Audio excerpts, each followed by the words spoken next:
Hello everyone, welcome to CamLearn. I hope you all are doing great and you are completely ready for our today's session. So आज हम 10th standard का first chapter which is periodic table वो start करने वाले हैं and definitely ये बहुत important chapter है पूरे केमिस्ट्री का एज वेल एज बहुत सारा इसका जो बेस है वो केमिकल बॉन्डिंग से भी रिलेटेड है राइट। तो बहुत सारी चीज़ें हम इससे पढ़ने वाले हैं। तो मेक श्योर करना कि आप पूरी वीडियो देख रहे हो और जो मैंने नोट्स दिए हुए उसको भी अपने नोटबुक में लिख रहे हो right. Also one more very very important thing, जो भी बच्चे विराव दलाल का जो पब्लिकेशन है या कोई और भी पब्लिकेशंस का अगर यूज़ करते हैं सो डू नॉट वरी। भले ही मैंने यहाँ पे सेलिना का पिक्चर लगाया हुआ है बट दैट डजेंट मीन कि आप लोग ये वीडियोस नहीं देख सकते। You can definitely watch these videos क्योंकि आपको कॉन्सेप्ट वाइज चीज़ें सेम ही देखने मिलेगी राइट। तो आपको फिर भी अगर कोई डाउट रहता है तो you can use the comment section and मैं फिर कुछ एक्स्ट्रा चीज़ें जो अगर आपको लग रही है कि एक्स्ट्रा चीज़ें आपके टेक्स्ट बुक में है तो मैं नेक्स्ट वीडियोस में उसको कवर अप कर लूँगी, ठीक है। पर जो बेसिक चीज़ें हैं जो सेम रहेगी सबके लिए वो मैं करा रही हूँ, तो डेफिनेटली वीडियोस को पूरा देखना।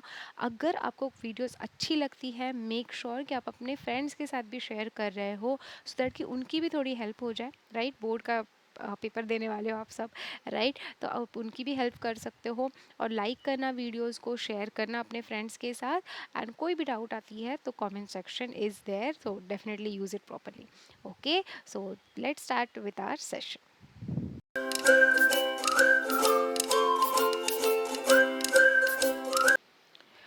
ओके तो सबसे पहले ना हमें छोटा सा हिस्ट्री दिया हुआ है but history you have already completed in 9th standard right.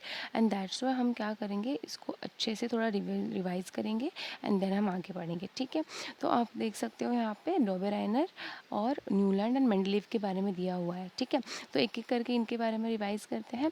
तो सबसे पहले देखो डोबेराइनर। तो डोबेराइनर ने क्या दिया था, ट्राइड्स राइट। ट्राइड्स का मीनिंग क्या होता है, ट्राइड्स का मीनिंग होता है ग्रुप ऑफ 3 एलिमेंट्स, ठीक है। उन्होंने ये जो ग्रुप दिया था वो 3 एलिमेंट्स का ग्रुप था। अब ये 3 एलिमेंट्स किस बेसिस पे उन्होंने ग्रुपिंग किया था, तो ये देखो ये कुछ एग्जांपल्स है ट्राइड्स के। तो आपको सबको याद होगा, आपने 9th स्टैंडर्ड में ऑलरेडी किया हुआ है। So what I want is आप आंसर करोगे कि डोबेराइनर ट्राइड्स का एक्चुअली स्टेटमेंट क्या था, ठीक है। तो आप देख सकते हो यहाँ पर एग्जाम्पल में, तो उन्होंने क्या बोला था कि जैसे लिथियम है और पोटेशियम है, तो लिथियम एंड पोटेशियम का जो एटॉमिक मास है, ठीक है। अब इन दोनों का जो अरिथमेटिक मीन होगा, अरिथमेटिक मीन मीन्स एवरेज जो हम बोलते हैं राइट। तो it is like 6.94, sorry 6.94,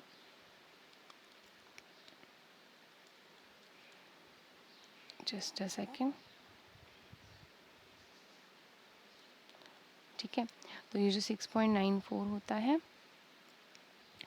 plus 39 upon 2, तो इसका देखो आपने एवरेज निकाला राइट। तो अरिथमेटिक मीन निकालने के बाद इसका जो आंसर था वो अप्रॉक्सीमेटली आया था 22.99 इतना आया था, ठीक है। तो which is approximately equal to 23 right.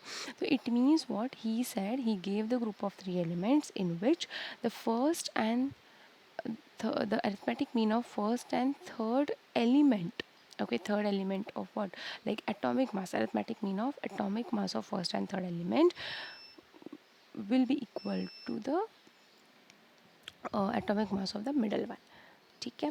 तो इस तरीके से हमने ट्राइड्स के बारे में उन्होंने बताया था, ठीक है। उसके बाद नेक्स्ट कौन आया, न्यूलैंड्स राइट। न्यूलैंड ऑक्टेव्स के बारे में सबको पता है। तो न्यूलैंड ऑक्टेव में क्या बात हुई थी एग्जैक्टली, तो in the Newland octave he said कि यहाँ पर एलिमेंट जब हम और अरेंज करते हैं in the increasing order of their atomic mass, then the physical and chemical properties of first and the eighth element will resemble to each other right.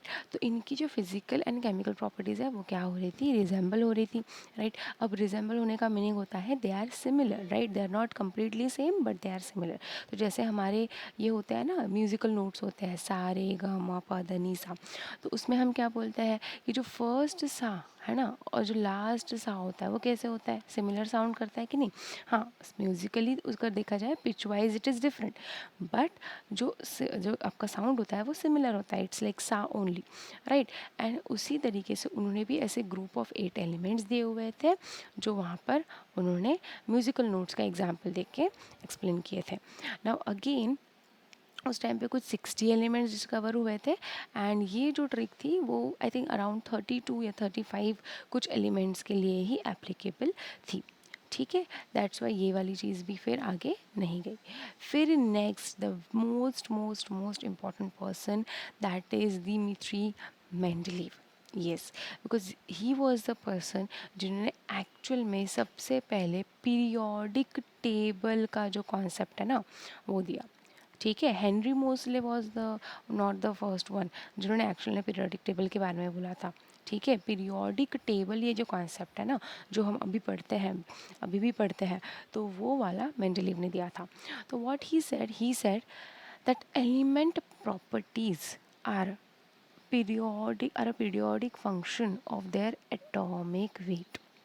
ठीक है, अब एक चीज़ ध्यान रखना कि अभी तक लाइक बिफोर हेनरी मोसले जितने भी साइंटिस्ट थे, जितने भी केमिस्ट थे, उन सब ने फंडामेंटल जो प्रॉपर्टी ली थी एलिमेंट्स की वो थी एटॉमिक मास या फिर एटॉमिक वेट। ठीक है, फंडामेंटल प्रॉपर्टी का मीनिंग ये है कि उसी के बेस पे सारी अरेंजमेंट हुई थी। ठीक है, so this is about your Mendeleev. And आप देख सकते हो मेंडलीव के वैसे ना अब आपको ये क्वेश्चन आएगा कि he was the first one जो पीरियोडिक टेबल का कॉन्सेप्ट दिए। Even not only that, even जो ग्रुप्स एंड आपके जो पीरियड्स होते हैं उसका भी जो कॉन्सेप्ट है वो भी उन्होंने ही दिया था। ठीक है, वो भी उन्होंने दिया था। तो इस तरीके से मेन जो थी चीज़ें वो मेंडलीव ने ही दी थी। बट अगेन आप यहाँ पे देख सकते हो फिर क्या रीज़न था जिसकी वजह से फिर मेंडलीव का जो पीरियोडिक टेबल है वो हम यूज़ नहीं कर रहे हैं। तो सबसे पहले तो क्या है, सबसे पहले तो आप देख सकते हो मेंडलीव की पीरियोडिक टेबल में कुछ आपको वेकेंट स्पेसेस दिख रही है ना, इट्स विजिबल क्लियरली, राइट। अब ये वेकेंट स्पेसेस क्या थी, अब ये वेकेंट स्पेसेस आपके मेंडलीव ने ही दी थी। एंड व्हाट ही सेड कि उन्होंने ना कुछ मतलब पता किया लाइक कुछ डिस्कवरीज हुई मतलब प्रॉपर्टीज़ की। ठीक है, एलिमेंट्स की डिस्कवरी नहीं कर पाए वो एलिमेंट्स को डिस्कवर नहीं कर पाए कि वो कौन से एलिमेंट्स हैं, लेकिन उन्होंने ये प्रॉपर्टीज़ फाइंड आउट कर पाई हैं जिसकी वजह से उन्होंने ये बोला कि यस यहाँ पर जो ये वैकेंट स्पेसेस है ना फ्यूचर में जाके पक्का से कोई ना कोई वहाँ पर एलिमेंट आने ही वाला है। ठीक है, he was damn sure about it, right. तो इसीलिए उन्होंने ये वैकेंट स्पेसेस दिए थे। ऑल्सो अगर हम बात करें डीमेरिट्स की, तो आइसोटोप्स के बारे में नहीं बताया गया था फ्रॉम मेंडलीव। ठीक है, उन्होंने उसके बारे में कुछ नहीं बोला था। इवन थोड़ा हाइड्रोजन की पोजीशन को लेके भी थोड़ी सी प्रॉब्लम थी। एट द सेम टाइम उन्होंने ये जो वैकेंट स्पेसेस दिए थे तो वो भी वो डिस्कवर तो नहीं कर पाए थे वो एलिमेंट्स को। ठीक है, तो इसलिए एक्चुअल में मेंडलीव की मेंडलीव का जो पीरियोडिक टेबल है उसका बेस हम लेते हैं बिल्कुल, बट ऑफ कोर्स वो अभी मॉडर्न पीरियोडिक टेबल का पार्ट नहीं है, राइट। अब वेरी इंपॉर्टेंट थिंग जो मैं आपको लिख के देने वाली हूँ तो उसको लिख के ले लो। एट द सेम टाइम आप लोग क्या करने वाले हो, आप इसको कमेंट सेक्शन में भी खुद से लिखोगे। ठीक है, क्या चीज़ है वो मैं आपको एक ट्रिक बताऊंगी। बहुत सारे बच्चों को ना ये याद ही नहीं रहता कि कौन से पीरियड्स होते हैं और कौन से ग्रुप्स होते हैं। ठीक है, तो आपको क्या करना है, HRP एंड VCG, राइट, ये तीन चीज़ें आपको, ये दो चीज़ें आपको याद रखनी है। तो HRP का मीनिंग क्या हो जाएगा, horizontal horizontal rows are called as periods. ठीक है, and vertical columns are called as groups, right. So क्या ट्रिक है, HRP that is horizontal rows are called as periods and VCG that is vertical columns called as groups. ठीक है, तो ये HRP और ये जो VCG का कॉन्सेप्ट है यह ट्रिक है, ये आप लोग सब लिखेंगे in the comment section so that कि आपको एक बार वो याद भी हो जाए। ठीक है, तो अब हम आगे बढ़ते हैं। And here is our periodic table जो कि एक मॉडर्न पीरियोडिक टेबल है एंड ये दिया था हेनरी मोसले ने। ठीक है, Henry Moseley he is actually the modern periodic table के वो फादर है। ठीक है, तो एक बार देख लेते हैं कि उन्होंने क्या क्या चीज़ें बोली थी। तो ये पूरा जो पीरियोडिक टेबल है तो ये डेफिनेटली आप देख सकते हो यहाँ पर जो एलिमेंट्स हैं आप देख सकते हो elements with atomic number 110 and above has been reported but not yet fully authenticated and named. तो अगर हम देखा जाए ना तो डेफिनेटली ये थोड़ा ये है, लेकिन अभी ये जो है ना ये सारे एलिमेंट्स डिस्कवर हो चुके हैं एंड इनको नाम वगैरह भी मिल चुके हैं, ठीक है। तो लेकिन हम अभी नहीं पढ़ते क्योंकि एनी विच वेज हमें वो नहीं पढ़ने हैं, हमें कुछ बेसिक चीज़ें पता होनी चाहिए in this particular periodic table जो हम अभी डिस्कस करते हैं। तो देखो, तो सबसे पहला जो आपका ग्रुप होता है, हमने क्या बोला था आपको अभी, हमने लास्ट सेशन में लास्ट स्लाइड में मैंने क्या बोला आपको कि टोटल आपके जो वर्टिकल कॉलम्स होते हैं इनको हम ग्रुप्स बोलते हैं। तो हमारे इधर आप देख सकते हो टोटल कितने ग्रुप्स हैं, 18 ग्रुप्स, ठीक है। टोटल कितने ग्रुप्स हुए, 18 ग्रुप्स, ठीक है। उसके बाद कितने पीरियड्स है, देखो 1 2 3 4 5 6 7, so you can see 7 periods है यहाँ पर, right, 7 periods. Also one more very important thing, जो फंडामेंटल प्रॉपर्टीज़ बाकी के सारे केमिस्ट लोगों ने ली थी, दैट वाज एटॉमिक मास या फिर atomic weight. But here Henry Moseley ने जब मॉडर्न पीरियोडिक टेबल या long form of periodic table दिया था, so that time he haven't used atomic mass as a fundamental property, but he used, yes बोलो सब लोग, atomic number as a fundamental property. याद रखना इस चीज़ों को और नोट डाउन साथ में करते रहना, ठीक है। ओके, देन देन अब देखो, अब फर्स्ट ए ग्रुप जो है, फर्स्ट ए आपका जो ग्रुप है उसको बोलते हैं हम एल्कली मेटल्स। क्या बोला जाता है इनको, एल्कली मेटल्स। तो आप लोग भी खुद से लिखो सकते हो इस चीज़ को, इनको बोला जाता है एल्कली मेटल्स,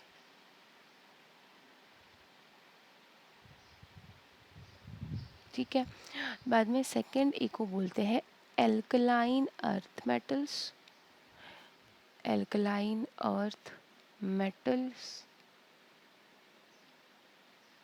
उसके बाद फ्रॉम थर्ड बी, ओके, इसका मतलब 3 बी से अगर हम 3 से अगर इस वाले नंबर को लेके चले तो 3 to 12 तक के जो एलिमेंट्स आपके होते हैं इनको हम बोलते हैं ट्रांजिशन मेटल्स। क्या बोलते हैं हम, ट्रांजिशन एलिमेंट्स या ट्रांजिशन मेटल्स। आप यहाँ पे देख सकते हो लिखा हुआ है ऑलरेडी, तो एक बार मैं लिख लेती हूँ, ट्रांजिशन एलिमेंट्स या मेटल्स, ठीक है।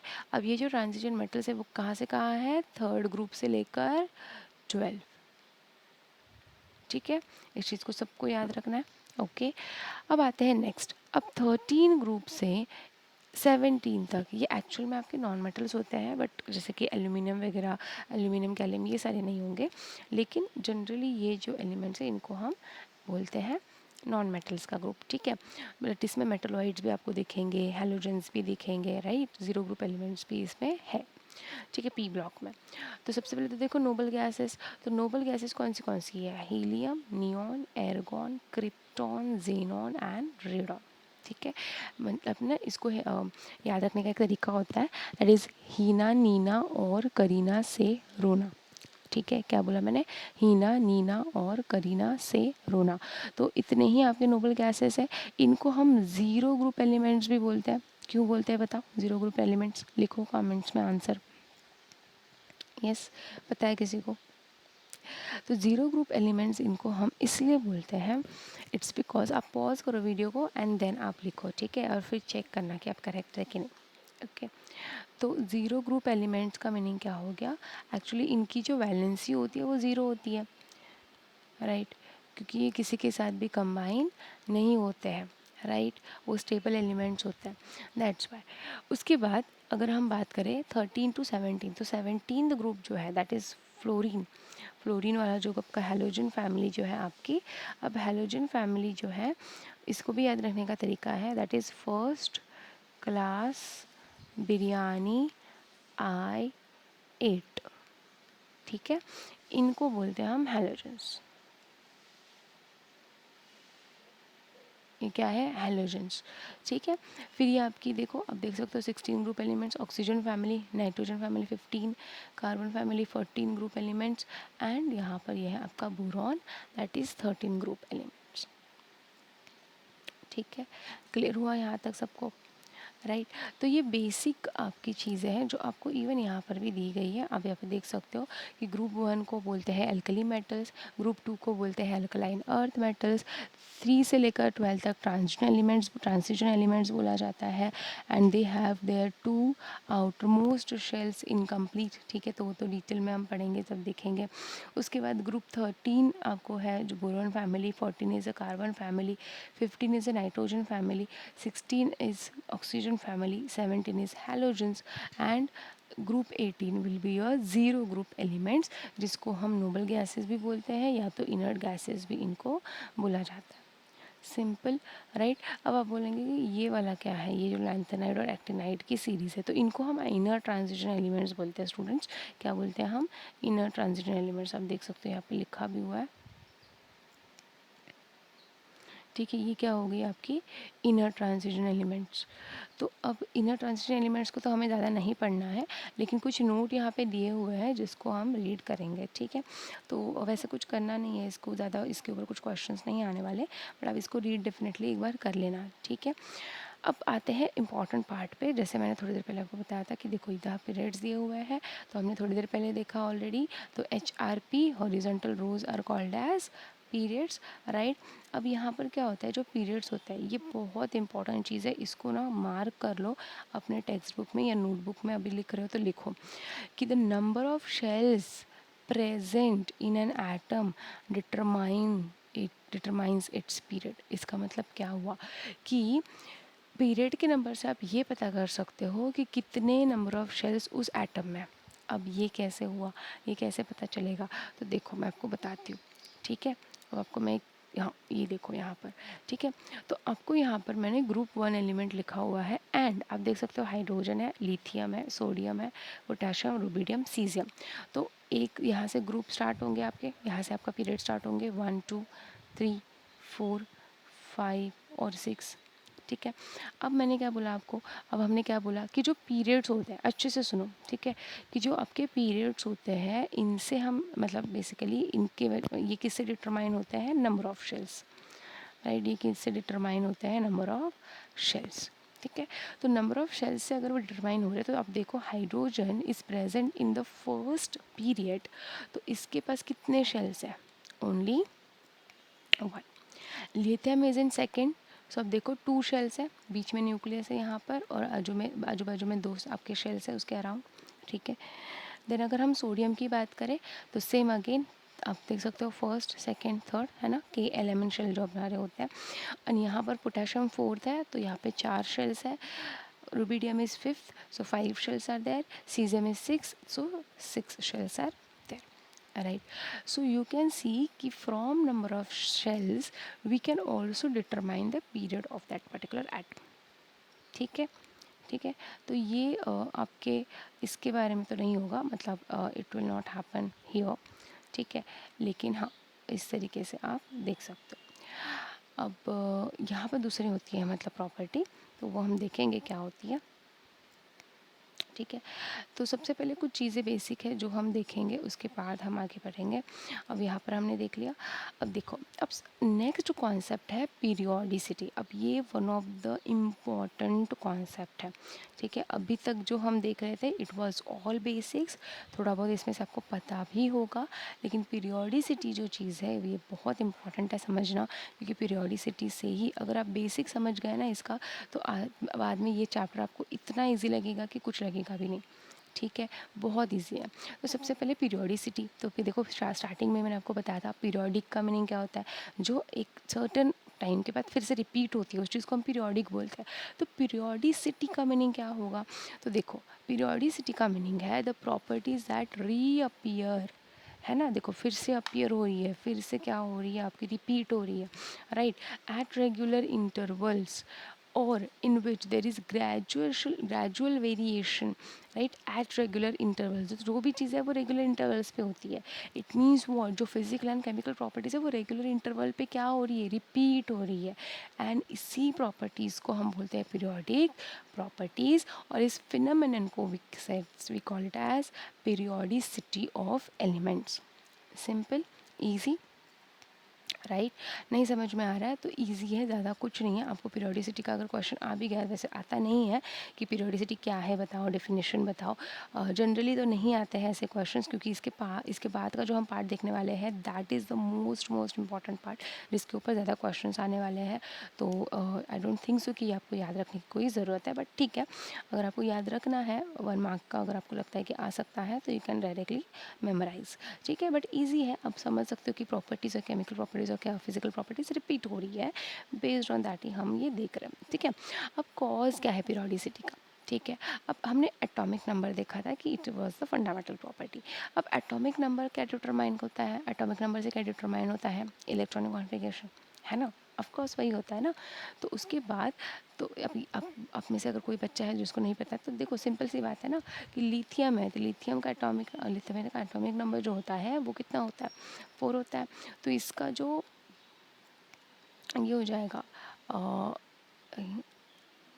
एक सेकेंड, लिथियम का एटॉमिक नंबर 3 होता है ना, इट्स नॉट 4, राइट। तो अब यहाँ पर आप देखोगे तो 3 होता है, तो 2 एंड 1 इसका इलेक्ट्रॉनिक कॉन्फ़िगरेशन हुआ ना, राइट। तो ये आपने किसके बेसिस पे लिखा, एटॉमिक नंबर के बेसिस पे। ओके, तो देखो, so देखो, the cause of periodicity is the recurrence of similar electronic configuration that is having same number of electrons in the outermost orbit। ठीक है, तो ये भी चीज़ आप जब देखोगे ना ग्रुप वाइज पीरियड वाइज, आपको पता चलेगा कि क्या लिखा है आउटर मोस्ट शेल में, कैसे सेम ही है। क्योंकि देखो लिथियम के बाद कौन आता है, सोडियम आता है। सोडियम का एटॉमिक नंबर 11 है और 281। तो आपको दिख रहा है कि अगर आप देखोगे यहाँ पर आउटर मोस्ट शेल में 1 ही इलेक्ट्रॉन है ना, तो इलेक्ट्रॉनिक कॉन्फ़िगरेशन सिमिलर हुआ, बिकॉज आउटर मोस्ट ऑर्बिट जो है, आउटर मोस्ट शेल जो है वो सिमिलर रह रहा है, एंड दैट्स वाई हमने क्या किया, फिर उनको सेम ग्रुप में डाल दिया। समझ रहे हो, तो ये क्या हुआ कि कुछ प्रॉपर्टी सेम हुई, तो आपने उसको क्या कर दिया, एक ग्रुप में डाल दिया। समझे, तो उसी तरीके से हर एक एलिमेंट का जो अरेंजमेंट हुआ है वो इसी तरीके से पीरियोडिकली हुआ है। Simple, easy. देखो, अब आते हैं, अब यहाँ और इवन इनकी बहुत सारी प्रॉपर्टीज़ में भी, सिर्फ इलेक्ट्रॉनिक कॉन्फ़िगरेशन ही नहीं, मतलब electronic configuration is one of the physical property, लेकिन केमिकल प्रॉपर्टीज़ में भी सिमिलैरिटीज़ देखने मिली है बहुत जगह पे, एंड इवन फिजिकल प्रॉपर्टीज़ में भी। तो अब देखो, जैसे कि एग्जांपल ले रहे हैं हम हैलोजेंस का। तो हैलोजेंस के ग्रुप में आपको दिख रहा है कि सबसे पहले तो वो कलर्ड नॉन मेटल्स है, उसके बाद सभी के ऊपर जो चार्ज आता है वो नेगेटिव चार्ज आता है, और वो भी सिंगल नेगेटिव चार्ज आता है। बहुत रिएक्टिव होते हैं वो, एंड जब वो स्पेशली कंबाइंड स्टेट में होते हैं, और एक्चुअली वो रिएक्टिव होते हैं इसलिए वो कंबाइंड स्टेट में होते हैं। Okay, then melting and boiling point इनके इंक्रीज होते हैं regularly as we go down the group, right, and good oxidising agents. तो बेसिकली हमने क्या देखा कि ग्रुप 17 के जो हमारे हैं, फ्लोरीन क्लोरीन ब्रोमीन आयोडीन, देखो यहाँ पे लिखा है ना, फ्लोरीन क्लोरीन ब्रोमीन आयोडीन एस्टेनाइन, ये क्या है, दीज आर दी एलिमेंट्स, जिसमें हम क्या कर रहे हैं, जिसमें हम ये देख रहे हैं कि आप किस तरीके से आपकी जो प्रॉपर्टीज़ है वो सिमिलर आपको दिख रही है। गॉट इट, इसी को पीरियोडिसिटी बोलते हैं। ठीक है, अब आते हैं नेक्स्ट कॉन्सेप्ट्स पे, जहाँ पर शेल्स है और यहाँ पर नंबर ऑफ शेल्स है। ठीक है, और शेल्स या फिर हम बोल सकते हैं वैलेंसी। अब ना इसके लिए मैं थोड़ा आऊँगी यहाँ पर। ठीक है, तो पीरियोडिसिटी अभी हम जस्ट हमने देखा कि क्या होता है। देखो, आप में से बहुत सारे बच्चे बोलते हो ना कि आपको नोट्स चाहिए रहते हैं, that's why I have given you some notes. तो हम देखने वाले हैं पीरियोडिक प्रॉपर्टीज़ या फिर पीरियोडिक वेरिएशंस। तो पीरियोडिक प्रॉपर्टीज़, पीरियोडिक वेरिएशन का मीनिंग क्या होता है, देखो यहाँ पर। तो कौन सी होती है पीरियोडिक प्रॉपर्टीज़, एटॉमिक साइज़ आपका यहाँ पे हम देखेंगे, जस्ट अ सेकेंड। देखो, एटॉमिक साइज़ हम पहले देखेंगे, फिर metallic character, non metallic character, ionization potential, electron affinity and electronegativity. Okay, but ये प्रॉपर्टीज़ देखने से पहले ना बहुत इंपॉर्टेंट कुछ बेसिक प्रॉपर्टीज़ है, that is number of shells, valencies and nuclear charge. ठीक है, सॉरी। तो ये आपको सबसे पहले देखनी है। ओके, तो ये क्या होती है, देखो ये ही वाले पिक्चर पे आते हैं फिर से। ठीक है, अब आप खुद देखो, हम जब देख रहे हैं कि हम जैसे जैसे टॉप टू बॉटम जा रहे हैं, ठीक है, that is along group, right, top to bottom जा रहे हैं, राइट। तो जब हम टॉप टू बॉटम जा रहे हैं तब हमें दिख रहा है कि किस तरीके से जो नंबर ऑफ़ शेल्स है वो इंक्रीज़ हो रहा है, यस और नो, नंबर ऑफ़ शेल्स क्या हो रहा है, इंक्रीज़ हो रहा है। लेकिन यही अगर आप यहाँ देखोगे अक्रॉस द पीरियड में अगर हम लिथियम से beryllium, boron, carbon, nitrogen, oxygen, fluorine, तो यहाँ से यहाँ जब हम अक्रॉस द पीरियड जा रहे हैं, सॉरी, जब हम अक्रॉस द पीरियड जा रहे हैं, तो अक्रॉस द पीरियड जाते टाइम आपको क्या ट्रेंड फॉलो होता दिख रहा है? बताओ, नंबर ऑफ शेल्स ऑब्जर्व करके क्या हो रहा है नंबर ऑफ शेल्स में? नंबर ऑफ शेल्स जो है आपके, आप देख सकते हो every time it is same only, है ना, दो ही तो है हर जगह पे। देखो क्या हो रहा है यहाँ पे, लिथियम जो है इसका एटॉमिक नंबर क्या है? 3। ओके, बेरिलियम का है 4।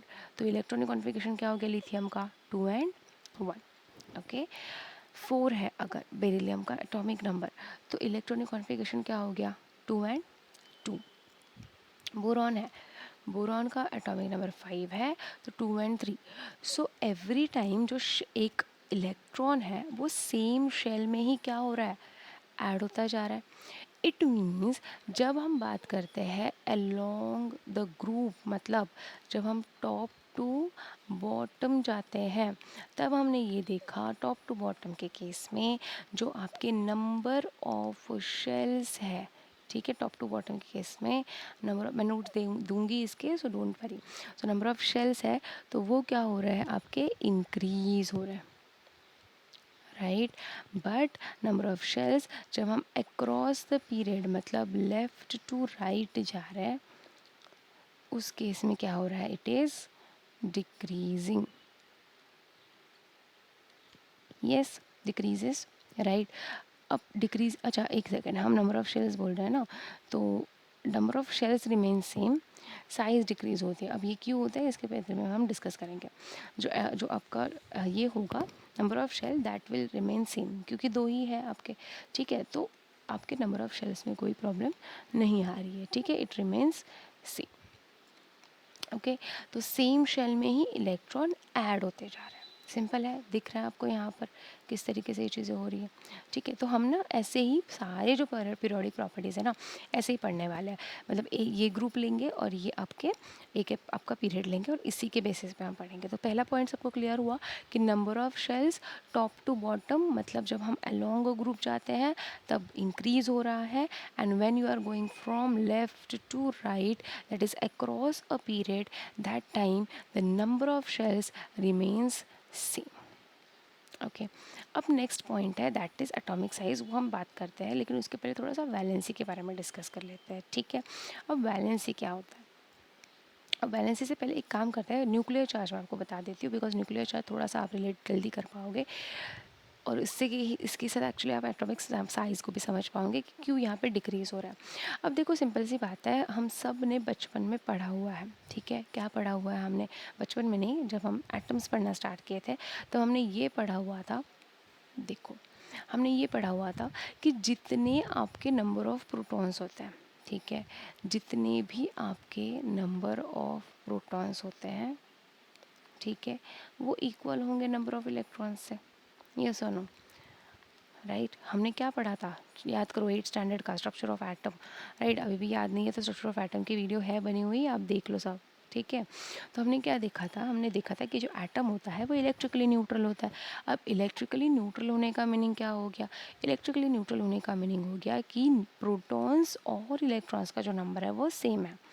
इट मीन्स जब हम क्या कर रहे हैं, ये जो हम इलेक्ट्रॉन्स को ऐड करे जा रहे हैं, फिर वो नेक्स्ट शेल्स में हो या तो सेम शेल में ही हम इलेक्ट्रॉन को ऐड कर रहे हैं, कुछ भी हो, दोनों भी केसेस में प्रोटॉन्स भी इंक्रीज होंगे, है ना। ऐसा तो नहीं सिर्फ इलेक्ट्रॉन्स इंक्रीज हो रहे हैं, उनमें प्रोटॉन्स भी है, प्रोटॉन्स भी इंक्रीज हो रहे हैं, राइट। तो जैसे कि अगर हम बोरॉन की बात करें, अगर 5 इलेक्ट्रॉन्स है तो 5 प्रोटॉन्स उसमें भी है, समझ रहे हो ना। उसके बाद अगर 4 एंड 2 है तो मतलब 6 आपके इलेक्ट्रॉन्स है कार्बन में, तो 6 प्रोटॉन्स भी है न्यूक्लियस के अंदर। यस, न्यूक्लियस के अंदर होता है प्रोटॉन्स, राइट, राइट। तो ये क्या हो गया? इट शोज़ दैट कि नंबर ऑफ प्रोटॉन्स हमेशा नंबर ऑफ इलेक्ट्रॉन्स के इक्वल रहेंगे, ठीक है। सो अब देखते हैं अक्रॉस अ पीरियड में एग्जैक्टली हो क्या रहा है। अब मैं थोड़ा सा रिमूव कर दी हूँ मैंने, अगर आपको नोट्स लिखने हैं तो लिख लो, ठीक है, पॉज करके थोड़ा सा बैक करके आप देख लेना और पॉज कर लेना। अब यहाँ देखो, अब मैंने क्या बोला कि एज सुन एज आपके इलेक्ट्रॉन्स इंक्रीज हो रहे हैं, ऑफ कोर्स न्यूक्लियस के अंदर आपके प्रोटॉन्स भी क्या हो रहे हैं? ओ नो, व्हाट हैपेंड, ठीक है। न्यूक्लियस के अंदर आपके प्रोटॉन्स भी जो है वो क्या हो रहा है, इंक्रीज़ हो रहा है। अब प्रोटॉन्स इंक्रीज़ हुए तो डोंट यू थिंक कि जो न्यूक्लियस का जो चार्ज है वो भी इंक्रीज़ हो रहा है। चार्ज इंक्रीज़ हो रहा है ना, क्योंकि प्रोटॉन जो होता है वो सिर्फ न्यूक्लियस में रहता है, इलेक्ट्रॉन्स का क्या है, वो शेल्स में डिस्ट्रीब्यूटेड रहता है, राइट। इक्वल डिस्ट्रीब्यूशन उनका होता है proper based on our electronic configuration. But वो जो प्रोटॉन है वो तो कहीं नहीं जा रहा है, वो तो बस एक ही वो एक डब्बा बना हुआ है, एक स्फीयर बना हुआ है, उसके अंदर ही है, ठीक है। तो प्रोटॉन्स जैसे जैसे बढ़ रहे हैं, न्यूक्लियस का जो चार्ज है वो भी बढ़ रहा है, राइट। और ये जो न्यूक्लियस का जो चार्ज है ना, वो जो बढ़ रहा है, या न्यूक्लियस का जो चार्ज है, इसी को हम न्यूक्लियर चार्ज बोलते हैं, राइट। इसी को हम क्या बोलते हैं, न्यूक्लियर चार्ज। अब इसी को न्यूक्लियर चार्ज आप बोलते हो, इट मीन्स जितने ज़्यादा प्रोटॉन्स होंगे उतना ज़्यादा न्यूक्लियर चार्ज होगा। ध्यान से सुनो मैं क्या बोल रही हूँ, ठीक है। जैसे जैसे प्रोटॉन्स इंक्रीज़ होते चलेंगे वैसे वैसे न्यूक्लियर चार्ज भी आपका इंक्रीज़ होता जा रहा है, ठीक है। लेकिन अब होता क्या है, अब यहाँ पर एक जो चीज़ है दैट इज़ डिस्टेंस या फिर एटॉमिक साइज, वो भी मैटर करता है। कैसे मैटर करता है वो, देखो। अब अक्रॉस अ पीरियड में हम जब जाएंगे तो हमने क्या बोला कि सेम शेल्स में ही इनका एडिशन हो रहा है। सो सेम शेल में एडिशन हो रहा है, इसका मतलब अगर हम बात करें एटॉमिक साइज़ या डिस्टेंस की, तो एटॉमिक साइज़ बेसिकली क्या होता है, देखो ये आगे आने वाला है लेकिन मैं बता के रख रही हूँ to so that to you will understand. मैंने नोट्स दिए हुए हैं तो अच्छे से पहले सुनो, ठीक है। मैं नोट्स देने वाली हूँ आप लोगों को। तो एटॉमिक साइज़ का मीनिंग क्या हो गया कि न्यूक्लियस के सेंटर से लेकर आउटर मोस्ट शेल तक का जो डिस्टेंस होता है वो हो गया आपका एटॉमिक साइज़, ओके। वो एटम की साइज़ को डिटरमाइन करता है, राइट। अब अक्रॉस अ पीरियड में हमने देखा कि शेल जो है ना वो सेम ही है, दो ही शेल्स हर जगह पे है इन सेकेंड पीरियड, क्योंकि हम सेकेंड पीरियड में हैं इसलिए, ठीक है। तो अब इस केस में हम ये देख रहे हैं कि सेम शेल में इलेक्ट्रॉन ऐड हो रहा है, उसी तरीके से प्रोटॉन्स भी तो न्यूक्लियस में ऐड हो रहा है। तो जो प्रोटॉन का जो चार्ज है, न्यूक्लियस का जो चार्ज है, वो क्या हो रहा है, वो बढ़ते जा रहा है। एट द सेम टाइम ऐसा तो नहीं है कि इलेक्ट्रॉन्स बहुत दूर है, इलेक्ट्रॉन्स तो पास में ही है, राइट। जो डिस्टेंस है वो कैसा है, वो पास है ना, सेकेंड ही शेल में ऐड होते जा रहा है इलेक्ट्रॉन्स। तो वो न्यूक्लियस को तो नहीं आ रही है, जिसकी वजह से होगा क्या, since there is more nuclear charge, जो न्यूक्लियस है वो आपके एटम को क्या करेगा, वो आपके जो इलेक्ट्रॉन्स को क्या करेगा, अपने ऊपर अट्रैक्शन फोर्स रखेगा। मतलब न्यूक्लियर चार्ज की वजह से वो क्या करेगा, इलेक्ट्रॉन को अपने से बांध के रखेगा। समझ में आ रही है चीज़। तो अपने से वो बांध के रख रहा है आपके इलेक्ट्रॉन्स को, जिसकी वजह से धीरे धीरे धीरे जैसे जैसे आप यहाँ से यहाँ जा रहे हो, आपका जो एटम का साइज़ है वो डिक्रीज़ होते जा रहा है। Why, because atoms are getting contracted. क्यों कॉन्ट्रैक्ट हो रहा है, क्योंकि न्यूक्लियस का चार्ज इंक्रीज हो रहा है और धीरे धीरे धीरे धीरे धीरे इलेक्ट्रॉन्स आपके प्रोटॉन्स के पास आ रहे हैं, ठीक है। अब आपके दिमाग में ये क्वेश्चन होगा कि ठीक है मैम, अक्रॉस अ पीरियड तो आपने बोल दिया कि न्यूक्लियर चार्ज इंक्रीज हो रहा है, बट जब हम अलॉन्ग अ ग्रुप जाते हैं that is top to bottom, उस टाइम पे तो न्यूक्लियर चार्ज आपका होता ही होगा, राइट। फिर क्यों नहीं साइज डिक्रीज हो रहा है, इंक्रीज कैसे हो रहा है, हाउ इट इज़ हैपनिंग। तो why it is increasing, it's because भले ही न्यूक्लियर चार्ज इंक्रीज हो रहा है, but my dear students, since shells क्या हो रहा है आपके, इंक्रीज हो रहा है, और शेल्स के अंदर के इलेक्ट्रॉन्स आप इन शेल्स के अंदर आप इलेक्ट्रॉन्स फिल कर रहे हो, तो अगर आप डिस्टेंस देखोगे from the centre of nucleus to the outer most shell, बढ़ रहा है। इट मीन्स क्या हो गया, ये डिस्टेंस ज़्यादा है, इसका मतलब अगर मैं लास्ट इलेक्ट्रॉन की बात करूँ तो वो न्यूक्लियस से बहुत दूर है, ये डिस्टेंस बहुत ज़्यादा है। यहाँ क्या हो रहा था, यहाँ पे सेम शेल में ही एडिशन हो रहा था, तो शेल पास में ही था। बट यहाँ क्या हो रहा है, सिंस जैसे जैसे इलेक्ट्रॉन फिल होते जा रहा है, धीरे धीरे धीरे शेल्स भी बढ़ रहे हैं, तो डिस्टेंस बढ़ रहा है, तो इसका मतलब जो न्यूक्लियस का चार्ज है वो तो इंक्रीज हो ही रहा है, लेकिन उसका जो इन्फ्लुएंस है on the outer most electron वो उतना ज़्यादा स्ट्रॉन्ग नहीं होगा, बिकॉज वो इलेक्ट्रॉन बहुत दूर है न्यूक्लियस से। समझ में आ रहा है। वो धीरे धीरे आउटर मोस्ट इलेक्ट्रॉन क्या हो रहा है, धीरे धीरे दूर जा रहा है न्यूक्लियस से, इसलिए वो ज़्यादा इन्फ्लुएंस में नहीं आएगा न्यूक्लियर चार्ज के। And that's why top to bottom में आपका एटॉमिक साइज क्या होगा, इंक्रीज होगा, राइट।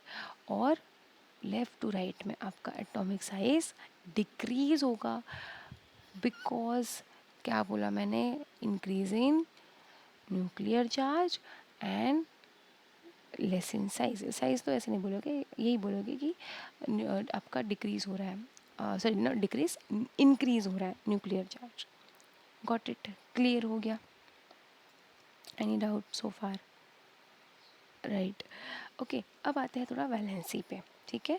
अब वैलेंसी क्या होता है, अब बहुत सारे बच्चों को ना वैलेंसी नहीं पता होती है, तो एक बार ना वैलेंसी देखो फाइंड आउट कैसे करते हैं, ठीक है। और वैलेंसी को फाइंड आउट करने का एक तरीका होता है, वो मैं यहाँ पे पहले लिख देती हूँ, या फिर मैं यही लिख देती हूँ, ठीक है। नोट्स तो मैंने जैसे बोला कि मैं दे दूँगी आपको। तो देखो, अब वैलेंसी जिन बच्चों को नहीं आती है कैलकुलेट करने, अच्छे से सुन लो। अब वैलेंसी क्या होता है, दो तरीके से निकाली जाती है। एक, if if valence electrons are less than और इक्वल टू 4, ठीक है। ये मोर देन हो गया क्या 4, रुक जाओ, लेस देन इक्वल टू 4। जब वैलेंस इलेक्ट्रॉन्स जो होते हैं वो लेस देन इक्वल टू 4 होते हैं, तब वैलेंसी जो होगी it will be equal to same as number of valence electrons. मैं बता रही हूँ क्या होता है ये, डोंट वरी, ठीक है। और सेकंड केस में मैं आपको एग्जांपल दूंगी, डोंट वरी। सेकंड केस में अगर वैलेंस इलेक्ट्रॉन्स मोर देन 4 है, तब वैलेंसी निकालने के लिए आप क्या करोगे, 8 minus number of valence electrons. अब वैलेंस इलेक्ट्रॉन्स क्या होता है, जिनको भी नहीं पता याद कर लो। वैलेंस इलेक्ट्रॉन का मीनिंग होता है आउटर मोस्ट शेल में, सबसे लास्ट शेल में जो इलेक्ट्रॉन होगा ना, उसको हम वैलेंस शेल बोलते हैं, ठीक है। अब देखो कैसे निकालते हैं। तो अगर वैलेंस इलेक्ट्रॉन्स 4 है, तो अगर हम यहाँ देखते हैं, मतलब लेस देन इक्वल टू 4 है, तो अगर हम यहाँ देखते हैं, मैं यहाँ से स्टार्ट करती हूँ सपोज। सो लिथियम है, देखो, ठीक है। अब लिथियम के वैलेंस इलेक्ट्रॉन देखो, वैलेंस इलेक्ट्रॉन मतलब मैंने क्या बोला, आउटर मोस्ट शेल में जो इलेक्ट्रॉन है, तो आउटर मोस्ट शेल में इसमें कितने हैं, 1। तो डोंट यू थिंक ये लेस देन 1 है, लेस देन 4 है, सॉरी, राइट। तो लेस देन 4 है, तो जो वैलेंसी होगी लिथियम की वो भी क्या होगी, 1। क्यों, क्योंकि मैंने क्या बोला कि अगर लेस देन 4 है वैलेंस इलेक्ट्रॉन्स, तो valency will be equal to same as number of valence electrons. So इतनी ही वैलेंसी होगी लिथियम की। बेरिलियम की भी इतनी ही वैलेंसी होगी, 2 ही होगी, है ना। बोरॉन की भी उतनी ही होगी, 3 होगी। एंड इवन कार्बन की भी वैलेंसी 4 होगी। क्यों, क्योंकि वैलेंस इलेक्ट्रॉन्स लेस देन 4 है, राइट। फिर इसके बाद सेकेंड केस में क्या हो रहा है, नाइट्रोजन, ऑक्सीजन और फ्लोरीन के लिए देखो, अब मोर देन 4 हो गया यहाँ पर। अब देखो यहाँ पर मोर देन 4 हो गया, तो मोर देन 4 हो गया, तो वैलेंसी निकालने के लिए आप क्या करोगे, 8 माइनस ये वैलेंस इलेक्ट्रॉन्स करोगे, ठीक है। तो नाइट्रोजन के केस में जब आप 8 माइनस 5 करोगे, तो 3 will be the valency for nitrogen. Oxygen के केस में 8 माइनस 6 करोगे, तो 2 will be the valency of oxygen. And fluorine के केस में जब आप 8 माइनस 7 करोगे, तो 1 will be the valency of fluorine. समझ में आया कैसे वैलेंसी को निकालते हैं, राइट। और इसीलिए अगर हम ट्रेंड वाइज देखें, वैलेंसी का जो ट्रेंड होता है अक्रॉस द पीरियड, पहले क्या होता है, टिल कार्बन हम बोलेंगे इंक्रीज होता है वैलेंसी पहले, ठीक है। फिर वो डिक्रीज होता है, डिक्रीज ही हो रहा है ना, देखो डिक्रीज हो रहा है, कैसे डिक्रीज हो रहा है, देखो यहाँ पर, देखो ना, 3 2 1 ऐसे हो रहा है ना, कम हो गया ना, 3 2 1 कम होता जा रहा है, 4 से 3 2 1 हो गया, है ना। तो पहले इंक्रीज होगा देन डिक्रीज होगा, ये आपका ट्रेंड रहता है वैलेंसी का अक्रॉस द पीरियड में। और अगर हम एलोंगो ग्रुप की बात करें, तो एलोंगो ग्रुप में जो आपकी वैलेंसी होती है वो सेम ही रहती है, 1 1 1 रहेगी सबकी वैलेंसी, ठीक है, एलोंगो ग्रुप में। समझ आया सबको, राइट। तो हमने क्या क्या देखा अभी, हमने ये देखा, हमने ये 3 इंपॉर्टेंट प्रॉपर्टीज़ देखी, इवन हमने एटॉमिक साइज भी देखा, बट वो पीरियोडिक ट्रेंड्स में हम अलग से भी पढ़ेंगे, राइट। तो यहाँ पर है नंबर ऑफ शेल्स, जो अक्रॉस पीरियड में सेम रहेंगे, डाउन ग्रुप में इंक्रीज़ होंगे। यहाँ पे वैलेंसी है, जो फर्स्ट इंक्रीज़ होगी देन डिक्रीज़ होगी, उसके बाद डाउन ग्रुप में वो सेम रहेगी, और न्यूक्लियर चार्ज आपका इंक्रीज़ होगा across a period and down group decrease होगा। ठीक है, यहाँ तक चीज़ें कर लो, उसके बाद ना हम एटॉमिक साइज़ और ये सारी पीरियोडिक ट्रेंड्स के बारे में स्टडी करेंगे, लेकिन ये हम नेक्स्ट वीडियो में करने वाले हैं। तो अभी तक जो भी चीज़ें हमने की, आप अच्छे से वीडियोस को देख के रिवाइज़ करो, और उसके बाद फिर हम नेक्स्ट जो सेशन करेंगे उसमें मैं पीरियोडिक ट्रेंड्स पूरी तरीके से आपको कंप्लीट करा दूँगी। ठीक है, हम पूरी प्रैक्टिस करने वाले हैं, पूरे क्वेश्चंस भी करने वाले हैं। सो स्टे ट्यून्ड, अपने फ्रेंड्स के साथ वीडियोस को डेफिनेटली शेयर करते जाओ, और पढ़ाई अच्छे से अभी से स्टार्ट करना, क्योंकि बर्डन अभी कम है, तो हेल्प अच्छे से पढ़ाई कर पाओगे और हेल्प होगी, आगे जाके बहुत ज़्यादा बर्डन नहीं आएगा आपके ऊपर। ठीक है, so we will meet soon in the next session. So thank you so much everyone, take care, bye bye.